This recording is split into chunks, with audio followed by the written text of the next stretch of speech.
Please turn your sound on to hear full explanations of our answers. Thank you.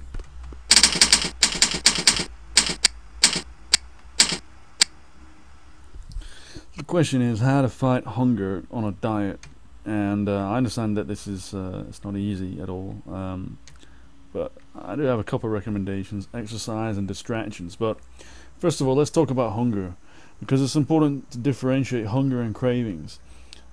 Real hunger is actually not that big a deal to tolerate. But when you get irritable, that's not hunger. That's cravings. And cravings are like a magnification 100 times of what hunger is in a way. So don't confuse the two. They're very different. Especially if you're just starting on a diet, then what you're really feeling more likely is cravings rather than real hunger.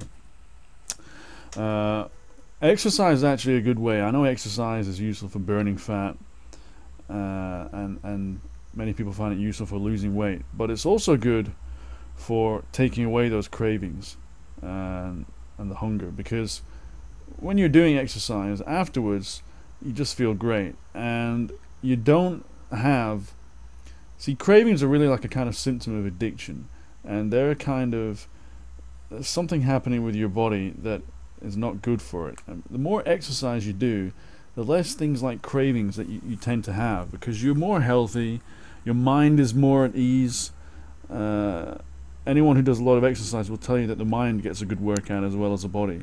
So, your mind is more at ease and at rest, and not so hyper and seeking, a craving and seeking its next fix, if you like. And that's why exercise can be really good. Another one is distractions.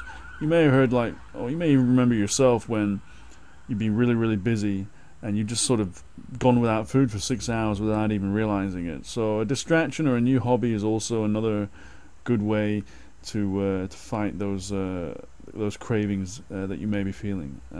Because, as I say, real hunger is not something. It's not a disaster. You don't get irritable if you don't eat for 6 hours. If it's hunger. If it's cravings, then that's different. And these things normally only happen when you're starting on a diet. So if you're just starting out and you're feeling those cravings, I would also tell you to just stop for a moment, remind yourself that they're cravings, remind yourself that you're bigger and better than that, and to just simply give in to cravings, and tell yourself to stop being irritable. And it's a bit like when you're in a waiting room and someone has a baby and the baby starts to cry really loud, and you got two ways to deal with that. One, you can react.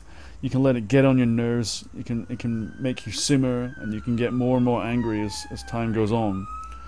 Or you can just accept it and say, okay, that's a baby crying. It's not a big deal. The end of the world isn't coming.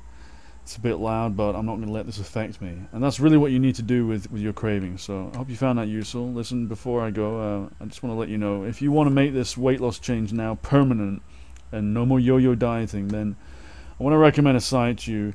I put a link in the description box below. If you click on that link, it'll take you to this site.